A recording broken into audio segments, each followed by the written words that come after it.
حضرت امام حسین علیہ السلام نے اپنی سواری کے جانور کو لانے کے لیے حکم دیا۔ جب سواری آ گئی تو آپ اس پر سوار ہوئے اور قوم اشقاق کی جانب متوجہ ہو کر بلند آواز میں صدا لگائی جسے وہ سب لوگ سن رہے تھے۔ آپ علیہ السلام نے فرمایا، اے لوگو، میری بات سنو، جلدی نہ کرو یہاں تک کہ میں تم کو اس حد تک نصیحت کر دوں جو مجھ پر تمہارا حق ہے، یعنی تمہیں بے خبر نہ رہنے دوں اور حقیقت حال سے مطلع کر دوں تاکہ حجت تمام ہو جائے۔ میں چاہتا ہوں کہ تمہارے سامنے اپنا عذر پیش کر دوں کہ میں کیوں آیا ہوں اور تمہارے شہر کا رخ کیوں کیا۔ اگر تم نے میرے عذر کو قبول کر لیا اور میرے کہے کی تصدیق کر کے میری بات مان لی اور میرے ساتھ انصاف کیا تو یہ تمہارے لیے خوش قسمتی ہوگی، اور اگر تم نے میرے عذر کو نہ مانا اور انصاف کرنا نہ چاہا تو مجھ کو کوئی پرواہ نہیں ہے۔ تم اور جس کو چاہو تمام جماعت کو اپنے ساتھ متفق کر لو اور میری مخالفت پر ہم آہنگ ہو جاؤ، پھر دیکھو کوئی حسرت تمہارے دل میں نہ رہ جائے اور پوری طاقت سے میرا خاتمہ کر دو۔ مجھے ایک لہجہ کے لیے بھی مہلت نہ دو۔ میرا بھروسہ تو بس خدا پر ہے جس نے کتاب نازل فرمائی ہے اور وہی صالحین کا مددگار ہے۔ تم ذرا میرا نسب بیان کرو اور دیکھو کہ میں کون ہوں، پھر خود اپنے نفسوں کی طرف رجوع کرو، اپنے گریبان میں منہ ڈالو اور خود اپنے اب سے جواب طلب کرو اور غور کرو کہ تمہارے لیے میرا خون بہانا اور میری حد حرمت کرنا کہاں تک جائز ہے۔ کیا میں تمہارے نبی کا نواسا نہیں ہوں؟ اور اب کے وسیع، اب کے چچا زاد بھائی، ان پر سب سے پہلے ایمان لانے والے اور ہر اس چیز کی تصدیق کرنے والے جو خدا کی طرف سے نازل ہوئی ہے کا فرزند نہیں ہوں؟ کیا حمزہ سید الشہداء میرے باپ کے چچا نہیں ہے؟ اے جعفر طیار جنہیں شہادت کے بعد خدا نے 2 پر پرواز کے لیے عطا کیے، میرے چچا نہیں ہے؟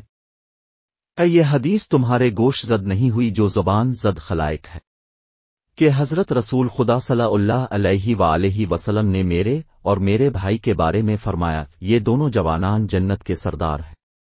اب اگر تم مجھے سچا سمجھتے ہو اور میری بات کو سچ جانتے ہو کہ حقیقتاً یہ بات سچی ہے، کیونکہ خدا کی قسم جب سے مجھے معلوم ہوا کہ جھوٹ بولنے پر اللہ عذاب نازل کرتا ہے اور ساختہ اور پرداختہ باتیں کرنے والا ضرر و نقصان اٹھاتا ہے، اسی وقت سے میں نے کبھی جھوٹ نہیں بولا۔ اور اگر تم مجھے جھٹلاتے ہو تو اسلامی دنیا میں ابھی ایسے افراد موجود ہیں کہ اگر تم ان سے دریافت کرو تو وہ تم کو بتلائیں گے۔ تم جابر بن عبداللہ انصاری، ابو سعید خدری، سہل بن سعد سائدی، زید بن ارقم، انس بن مالک سے پوچھ لو، وہ تمہیں بتائیں گے کہ انہوں نے اس حدیث کو رسول اللہ صلی اللہ علیہ وآلہ وسلم سے میرے اور میرے بھائی کے بارے میں سنا ہے کہ رسالت مآب صلی اللہ علیہ وآلہ وسلم کی یہ حدیث تم کو میری خون ریزی سے روکنے کے لیے کافی نہیں ہے، اور اگر تمہیں رسول اللہ صلی اللہ علیہ وآلہ وسلم کی حدیث میں شک ہے تو کیا اس میں بھی شک ہے کہ میں تمہارے نبی کا نواسا ہوں؟ خدا کی قسم مشرق و مغرب میں میرے سوا کوئی نبی صلی اللہ علیہ وآلہ وسلم کا نواسا نہیں ہے، فقط میں ہی ہوں جو تمہارے نبی صلی اللہ علیہ وآلہ وسلم کا نواسا ہوں۔ ذرا بتاؤ تو صحیح میرے قتل پر کیوں آمادہ ہو؟ کیا اپنے کسی مقتول کا بدلہ لے رہے ہو جو میرے ہاتھوں قتل ہوا ہے، یا اپنے کسی مال کا مطالبہ رکھتے ہو جسے میں نے تلف کر دیا ہے، یا کسی زخم کا قصاص چاہتے ہو؟ لشکر پر خاموشی چھائی تھی، کسی نے کوئی جواب نہیں دیا۔ پھر حضرت علیہ السلام نے خاص طور پر لوگوں کو آواز دی، اے شبوس بن ربی، اے حجار بن ابجر، اے قیس بن اشس اور اے یزید بن حارث، کیا تم لوگوں نے مجھے یہ نہیں لکھا تھا کہ میوے پختہ اور رسیدہ ہیں، کھیتیاں لہلہا رہی ہیں، چشمے پر آب اور لشکر آپ کی مدد کے لیے تیار ہیں، اب چلے آئیے۔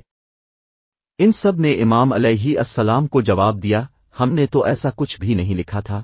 تو امام علیہ السلام نے فرمایا، سبحان اللہ، کیوں نہیں، خدا کی قسم تم لوگوں نے لکھا تھا اور ضرور لکھا تھا۔